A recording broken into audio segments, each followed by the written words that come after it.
বলিউডের গ্ল্যামার দুনিয়ায় হুট করেই জনপ্রিয় হয়ে ওঠা এক নাম নোরা ফাতেহি। নাচ, ফ্যাশন আর স্টেজ পারফরমেন্সে ইতোমধ্যেই ঝড় তুলেছেন তিনি। কিন্তু এই উজ্জ্বল আলোর পেছনে আছে অনেক অন্ধকার দিন, বহু অপমান, এমনকি অস্বস্তিকর প্রস্তাবও। সম্প্রতি এক সাক্ষাৎকারে নোরা ফাঁস করলেন নিজের জীবনের এক তিক্ত অভিজ্ঞতা।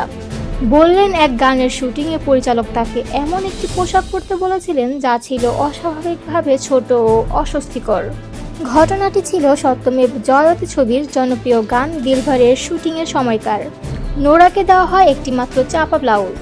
পোশাকটি দেখে তিনি নিজেই চমকে উঠেছিলেন। সোজা বলে দেন, আমি এই কাজটা করতে পারবো না। তার ভাষায়, আমার শরীর ফিট, আবেদনময়, এই স্বাভাবিক জিনিসটাকেই কেউ কেউ অশ্লীল করে তুলতে চায়। আমি যৌন আবেদন জোর করে দেখাতে চাইনি। আমি চাই দর্শক আমার পারফরমেন্স উপভোগ করুক, অস্বস্তি নয়। পরে প্রযোজনা দল নতুন করে আরেকটি পোশাক বানায়, যা পরে নোরা স্বাচ্ছন্দ্য বোধ করেন। নোরা বলেন, অনেকেই পরে ওই গান দেখে যৌন আবেদন খুঁজে পেয়েছেন, কিন্তু আমি আরামদায়ক ছিলাম। সেটাই আমার কাছে সবচেয়ে গুরুত্বপূর্ণ। বলিউডে কাজ করতে গিয়ে অনেকবার নানা ধরনের আপত্তিকর প্রস্তাব বা পরিস্থিতির মুখোমুখি হতে হয়। নোরা ছিলেন তাতে সাহসী ব্যতিক্রম।